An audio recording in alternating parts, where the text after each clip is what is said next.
सीधे होना भी जरूरी है।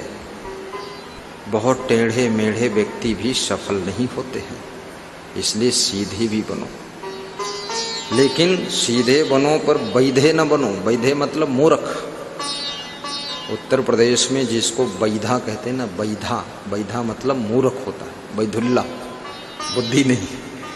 सीधे रहो पर बैधे न रहो, मूर्ख न रहो, होशियार बुद्धिमान, डिसीजन सही लो।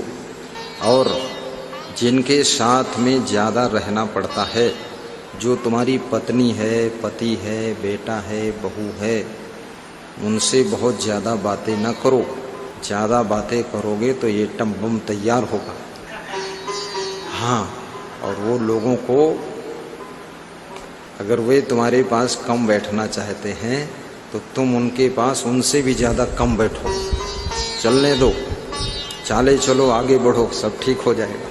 क्योंकि आदमी की जब उम्र बढ़ती है ना, तो उसका मन भी बदलता है, मन भी बदलता है। जो बच्चा आपके पास में खूब बैठता था बचपन में, आपको छोड़ता नहीं था, रोता था मम्मी में, अब वही बच्चा मम्मी के पास नहीं बैठना चाहता है। अब मम्मी चिल्लाती है, बेटा बे, बेटा बे, यहाँ आ जाओ। अब चिल्लाओ, तुम चिल्लाती रहो। अब वो तुम्हारे पास नहीं बैठना चाहता है। अब उसका प्लेटफार्म बदल रहा है, अब उसका गियर बदल रहा है। पहले वो चलता था 1 नंबर गियर में, अब लगाया है टॉप गियर उसने, अब स्पीड ज़्यादा है।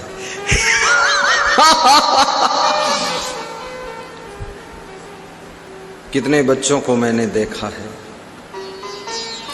माँ के पास कम रहते हैं, अपनी पापा के पास ज़्यादा रहते हैं। पापा भी खुश होता है कि मेरे पास ही रहता है, और माँ को याद ही नहीं करता है तुमने। माँ भी खुश है कि चलो पापा ही लफड़े में फंस रहा, ठीक है। थोड़ा वो बड़ा हुआ तो ना पापा और ना मम्मी, अब वो दोस्तों के साथ घूमता है। थोड़ा और बड़ा हुआ तो मोबाइल के साथ। मोबाइल उसका बड़ा पापा है और बड़ी मम्मी है, और मोबाइल उसका मौसा भी है। सारे रिश्ता मोबाइल में। अब तुम बात करना चाहते हो, मोबाइल में फंसा हुआ है। बस यही चल रहा है। 1 मिनट ध्यान लगाकर तुम्हारी तरफ वो देखता भी नहीं। तुम हैरान हो रहे हो, मत हैरान हो। बस समय बदल चुका है, मौसम बदल रहा है।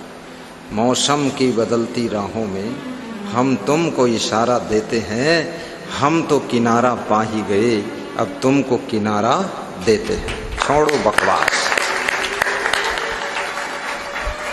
माँ की वही ममता रहती है कि मेरा बेटा है, मेरे पास बैठे, फुसुर फुसुर बात करे, बोले मम्मी बहुत अच्छी हो तुम। हम बेटा बैठना नहीं चाहता। क्यों? अब दूसरी जगह कहीं बैठेगा। पति पत्नी में भी यही कभी कभी हो जाता है। कितनी स्त्रियां ऐसा कंप्लेन करती, हमारे पति दी जब विवाह हुआ था तो बहुत प्रेम की बातें करते थे, पास में बैठते थे, अब तो 10-10 दिन हो जाते हैं, बैठने का वक्त ही नहीं, सोने के समय भी आते नहीं, देर में आते हैं, फिर खाते हैं, फिर तुरंत सो जाते हैं, बात करने का टाइम ही नहीं मिलता है। क्या करूँ, ये विवाह करने से क्या फ़ायदा हुआ? तो हमने कहा फ़ायदा और हानि ये तुम्हारे जो भाग्य में था वो हुआ, और क्या है। विवाह हुआ, हाय बुआ, फायदा नहीं हुआ तो घाटा हुआ, तो रहो उसी में।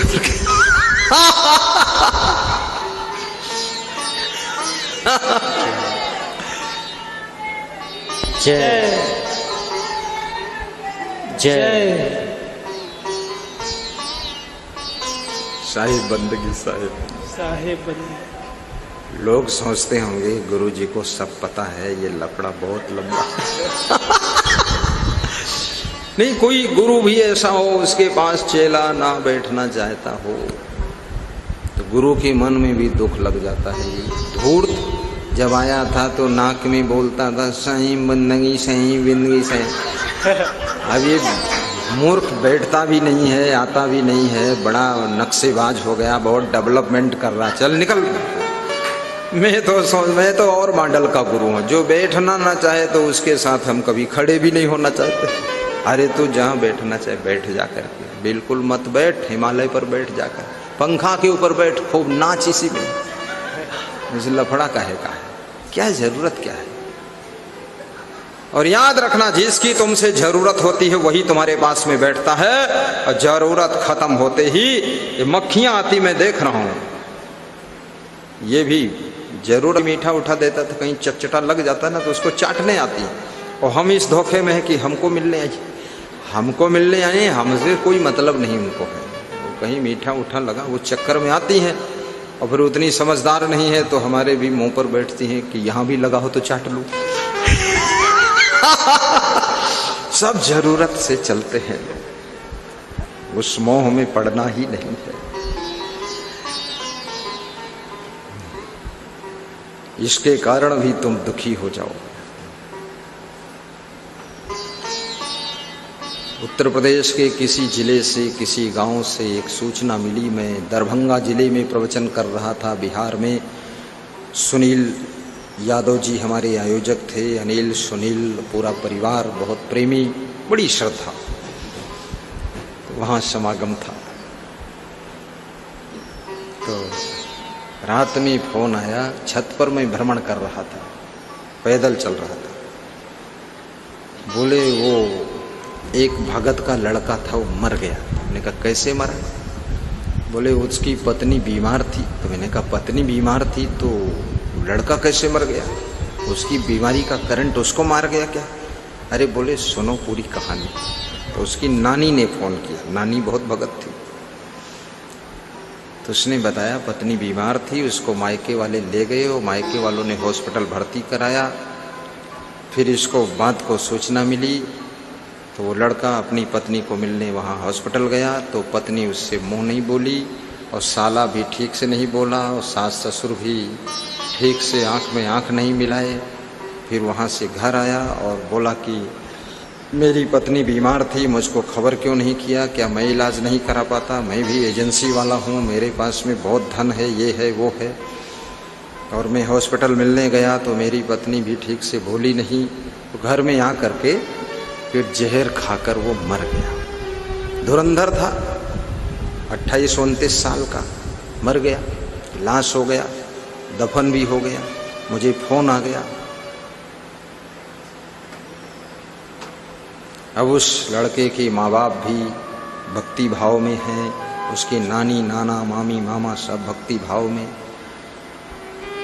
तो मैंने कहा तुम नानी हो, तुम रोना मत, मर जाने दो उस मूर्ख को। क्यों मरा? बोले पत्नी के मोह में। हमने कहा वो पूरा मूर्ख था, कभी प्रवचन तो सुनता नहीं था, सत्संग सुनता नहीं, क्रोधी बहुत था और वज्रमोही है। जब उसकी पत्नी मुंह से नहीं बोली तो वो ये अर्थ लगा लेता कि बीमार ज्यादा इसलिए नहीं बोल पा रही। अर्थ भी लगा लो, अपने तसल्ली कर लो। बोले दूसरे से बोल रही थी, हमसे नहीं बोली। तो हमने कहा बहुत अच्छा है। बोले उसके मायके वाले हमको खबर नहीं दिए और वो इलाज कराने। हमने कही उससे अच्छा है, लफड़ा खत्म, अपनी बेटी को लादे लादे घूमे हुए लोग, और जब ठीक हो जाए फिर ले आओ, काम करो, बीमार हो वो छोड़ दो। हाँ क्या जरूरत है? तुम इतने धुरंधर पति क्यों बनना चाहते हो? जाने दो उधरे। जब कुछ जैसे कोई की गाड़ी अगर बिगड़ जाए तो ऐसा कोई व्यक्ति मिल जाए कि हाँ छोड़ दो, बनवा मेंटेनेंस करके गाड़ी दे दे तो बहुत अच्छा है, उसमें दुख किस बात का? तुम्हारी पत्नी बीमार हो गई, उसके मायके भेज दो, वहाँ से ठीक होकर मेंटेनेंस सर्विसिंग होकर आ जाएगी, फिर चलाओ अपन काम लो उससे। उसमें रोने धोने, दुखी होने, जहर खाने क्या काम है? बढ़िया समझ लो एजेंसी में गई है ठीक होने, और क्या वहाँ हो जाएगी। और उसके मायके वाले रुपया लगाओ खूब 2-4 लाख। अब तुम बता दो इस समय पैसा नहीं है, नहीं हम ही लगा देते, इस समय तुम लगा दो, फिर जब ठीक हो जाएगी तो हम देख लेंगे। क्यों झंझट में पड़ना है इतना? उसके लिए जान क्यों देना है? वो मर गए, चंदूलाल, माधवलाल मर गए। मैं तो इस तरह के मेहर कुल्लों के मरने से बिल्कुल प्रभावित ही नहीं होता। मूर्ख है, पक्का मूर्ख, अज्ञानी, घोर अज्ञानी। सत्संग में नहीं आएगा, सत्संग में नहीं बैठेगा। वो समझता ये साधु लोग मूर्ख है, खाम खा पगड़ी बांधे घूमते। अरे किस भूल में हो तुम?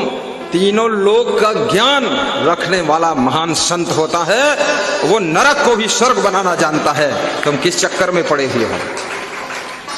तो उदाहरण दे देते हैं, अरे आसाराम को देख ली, कमाल है, एक भैंस बांझ निकल गई तो क्या भैंस और सभी बांझ हो गई? अरे आसाराम का उदाहरण क्यों देते हो? आसाराम की क्या कंडीशन, क्या पोजीशन, क्या सिचुएशन, क्या लफड़ा है उसका, कुछ राजनीति का चक्रव्यूह भी उस पर है, कुछ और लफड़ा है, और ऐसा नहीं है। अब आसाराम तो साधु था ही नहीं, इसमें बहुत सारे साधु हैं ही नहीं। जो कथाकार है साधु है ही नहीं, कथाकार।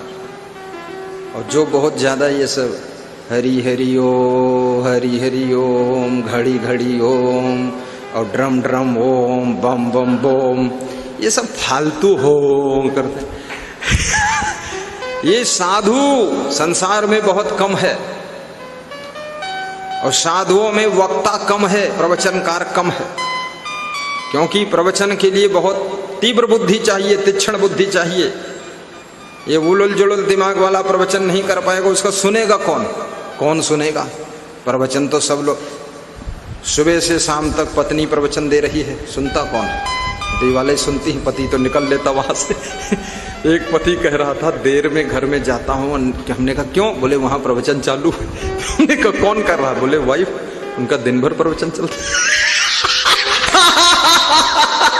कोई सुनना नहीं चाहता। प्रवचन हो कहाँ ना है, सप्ताह प्रवचन ही हो रहा। अब्राहम लिंकन जो अमेरिका का राष्ट्रपति था, बहुत देर रात को अपने घर में आता था और पीछे के दरवाजे से घुस करके और सो जाता था।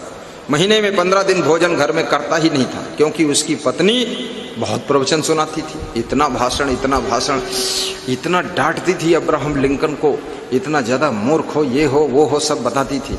तो वो डर के मारे कौन विवाद में फंसे। अमेरिका का राष्ट्रपति है, पूरे देश को चला रहा है, उसकी पत्नी जो है उसको मूर्ख बता रही है। याद रखना, कितना बुद्धिमान पति हो लेकिन पत्नी के लिए वो मूर्ख ही होता है। इसलिए मूर्ख राज थोड़ा होश में आ जाइए, ज्यादा चक्रव्यूह में मत फंसिए और मोह माया से ऊपर निकलिए। सबको प्रेम कीजिए, सबको प्रेम कीजिए, आनंद में रहिए, और जो जितना तुमसे प्रेम करे उसमें उतना ही संतुष्ट रहिए, और ज्यादा प्रेम का लालच भी मत कीजिए।